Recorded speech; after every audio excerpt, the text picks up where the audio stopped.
Shalom, selamat pagi jemaat Tuhan. Salam sehat buat kita sekalian. Mari kita memulai hari yang baru ini dengan renungan firman Tuhan. Saya mengajak kepada kita untuk berdoa. Kita berdoa. Bapa Surgawi, terima kasih untuk kehidupan yang Tuhan anugerahkan kepada kami.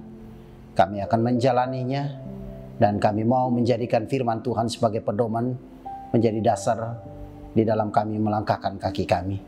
Tuntun kami dengan roh-Mu yang kudus. Dalam nama Yesus kami sudah berdoa, kami sudah bersyukur kepada Bapa di sorga. Amin. Saya akan membacakan beberapa ayat firman Tuhan kepada kita sekalian dari kitab Bilangan pasalnya yang ke-20, ayat 7, ayat 8, ayat 11 dan ayat 12. Bilangan pasal 20, ayat 7, ayat 8, ayat 11 dan ayat 12. Firman Tuhan demikian. Tuhan berfirman kepada Musa, ambillah tongkatmu itu dan engkau dan Harun kakakmu harus menyuruh umat itu berkumpul. Katakanlah di depan mata mereka kepada bukit-bukit batu itu supaya diberinya airnya. Demikianlah engkau mengeluarkan air dari bukit batu itu bagi mereka dan memberi minum umat itu serta ternaknya. Ayat 11, ayat 12. Sesudah itu Musa mengangkat tangannya lalu memukul bukit batu itu dengan tongkatnya 2 kali. Maka keluarlah banyak air sehingga umat itu dan seluruh ternak mereka dapat minum.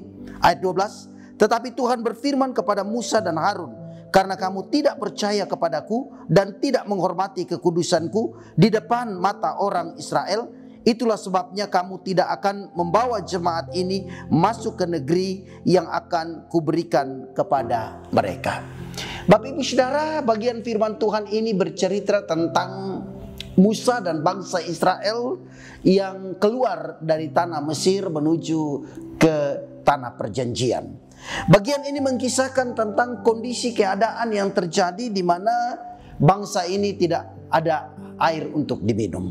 Lalu mereka berseru, mereka meminta kepada Tuhan dan Tuhan menjawabnya. Hanya ketika Tuhan menjawab ada aturan yang harus ditaati oleh Musa, Harun dan umat Israel. Tuhan berfirman kepada Musa, pegang tongkatmu, angkat tongkatmu, lalu dengan tongkat itu engkau tunjuk kepada bukit batu itu, berbicaralah kepada bukit batu itu, lalu bukit batu itu akan memberi kalian air. Kemudian yang terjadi di dalam ayat 11 dan ayat 12, firman Tuhan mengatakan bahwa Musa mengangkat tongkat itu, lalu dia tidak saja menunjuk tetapi dia memukul bukit batu itu 2 kali dan airnya keluar sehingga bangsa itu dan ternaknya bisa minum. Bapak Ibu Saudara, ayat 12 mengatakan bahwa ada sebuah pelanggaran yang dilakukan oleh Musa dan Harun.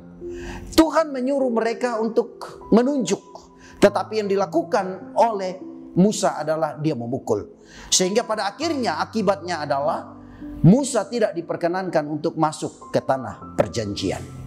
Bapak Ibu Saudara yang dikasihi dan diberkati, kelihatannya apa yang dilakukan, kesalahan yang dilakukan oleh Musa sangat sepele, kecil sekali, ya, dan itu sangat manusiawi. Dia bisa saja berbuat kesalahan, tetapi bagi Tuhan tidak ada kompromi untuk sebuah kesalahan. Perintah Tuhan itu harus ditaati 100%. Kita tidak punya kuasa untuk menambah firman Tuhan, mengurangi firman Tuhan. Kita tidak boleh mengukur firman Tuhan itu dengan logika dan cara berpikir kita. Yang diminta oleh Tuhan sekali lagi adalah ketaatan 100%. Apapun itu perintah Tuhan harus dilakukan, tunduk taat 100%. Karena kalau tidak, kita lihat Musa sudah berjuang mulai dari Mesir, bahkan berjuang menghadapi kekerasan daripada bangsa Israel. Dan ketika dia sudah diperkenankan oleh Tuhan untuk melakukan mujizat pun, dia lakukan itu dan mujizat terjadi. Dari bukit batu itu keluar air.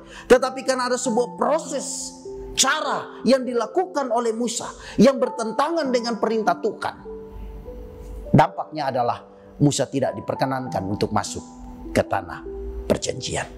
Bapak Ibu Saudara, mari dalam hidup ini Tuhan minta kepada kita. Kalau kita mau percaya kepada Tuhan, kita harus tunduk dan taat 100%. Jangan menambahkan, jangan mengurangi firman. Kita tidak punya domain apa-apa. Kita hanya diminta untuk melakukan firman Tuhan. Maka kita berdoa sungguh-sungguh supaya Tuhan memberikan kekuatan, kemampuan, kepekaan kepada kita untuk dapat melakukan firman supaya kita diberkati. Mari belajar daripada Musa. Dia tidak masuk tanah perjanjian oleh karena kesalahannya. Bapak, Ibu, Saudara, dan saya, kita jangan melakukan kesalahan yang sama supaya kita dapat masuk dalam kerajaan, untuk kerajaan sorga, untuk menikmati kehidupan yang kekal. Jangan tukar kesukaran, penderitaan, tantangan hidup ini dengan ketaatan kita kepada Tuhan. Mari tetap setia kepada Tuhan. Tuhan Yesus memberkati kita sekalian. Amin. Kita berdoa. Terima kasih Bapa, Engkau menuntut kami untuk taat 100% dari firman-Mu. Kami tidak boleh menambah, kami tidak boleh mengurangi. Karena apa yang menjadi perintah Tuhan walaupun mungkin bertentangan dengan apa yang kami pikirkan, tetapi semuanya Tuhan punya maksud dan tujuan yang baik bagi hidup kami. Tuhan mau memelihara kami, Tuhan mau memberkati kami. Di dalam nama Yesus kami sudah berdoa dan bersyukur kepada Bapa di sorga.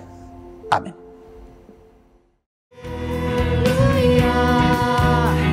Ku mau bersorak bagimu.